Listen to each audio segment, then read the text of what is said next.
Hello students, आज हम करने वाले हैं question number 17 CBSE 12th board का। इस क्वेश्चन में पूछा है calculate the potential of iron electrode in which the concentration of Fe+2 ion is 0.01। ठीक है, तो आपको क्या निकालना है? Potential of the iron electrode, मतलब आपको क्या निकालना है? ई शेल निकालना है ना। ई shell of Fe+2 upon Fe आपको ये निकालना है। तो ये किससे निकालोगे आप? करेक्ट, नर्स्ट इक्वेशन से, है ना। तो ये इक्वेशन तो आई थिंक इतना तो सबको याद होगा। नहीं याद है बच्चों तो याद कर लेना।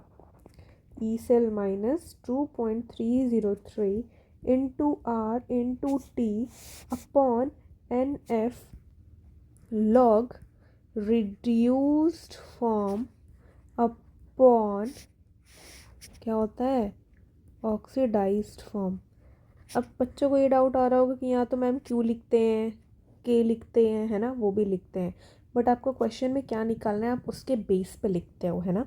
यहाँ पे आप वो भी लिख सकते हो, बट आप मुझे बताओ कि जब भी आप उस फॉर्म में भी लिखते हो तो ऊपर आप क्या लिखते हो? रिड्यूस्ड वाला फॉर्म ही लिखते हो, नीचे आप ऑक्सीडाइज्ड वाला फॉर्म लिखते हो। तो मैंने डायरेक्टली सीधे इसको लिख दिया है, ठीक है ना। अब देखो, अब अगर आप एक चीज़ आपको पता होगा कि 2.303 R into T upon F, अगर आप इसको सॉल्व करोगे ना तो इसको सॉल्व करने से आपको आंसर मिलता है 0.059। यहाँ पे टी की वैल्यू हो जाएगी 298, है ना, केल्विन।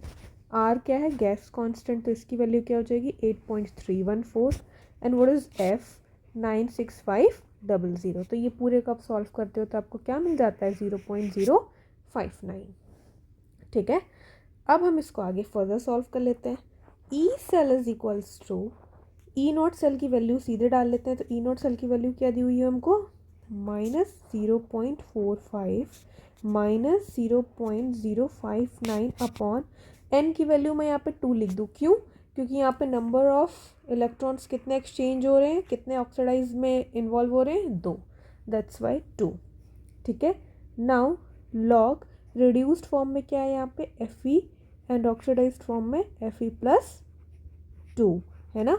एंड आपको पता है कि जो सॉलिड फॉर्म में होते हैं उनका क्या होता है? आपका कंसंट्रेशन 1 होता है। क्यों? क्योंकि कंसंट्रेशन ऑफ सॉलिड को हमेशा यूनिटी लिया जाता है, क्योंकि उनकी डेंसिटी और मॉलिक्यूलर मास जो होता है वो कांस्टेंट होता है। वॉल्यूम और डेंसिटी जो होते हैं ना वो टेम्परेचर के साथ बहुत कम चेंज होता है, इसलिए हम उसको 1 लिखते हैं।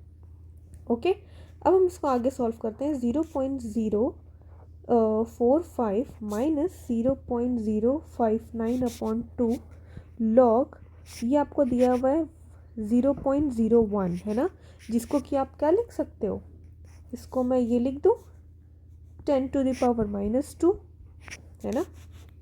फिर मैं इसको आगे सॉल्व करके लिख सकती हूँ अपॉन 2 लॉग 10⁻² लिख सकती हूँ मैं। नाउ अगर मैं इसको और आगे सॉल्व करूँ तो क्या आपको पता है ना, लॉग में जब आप करते हो तो जो पावर होता है वो आगे आके मल्टीप्लाई हो जाता है। एंड देन लॉग बेस 10 जिसकी वैल्यू क्या होती है? 1। तो 2 से 2 कट हो गया एंड आपके पास क्या बचा? 0.045 माइनस 0.059 एंड ये दोनों को आप ऐड करोगे तो आपको क्या मिल जाएगा? 0.509। ठीक है, 10 वोल्ट। तो ई सेल की वैल्यू क्या आ गई आपकी? 0.509 volt. Okay, thank you. Like, share and subscribe.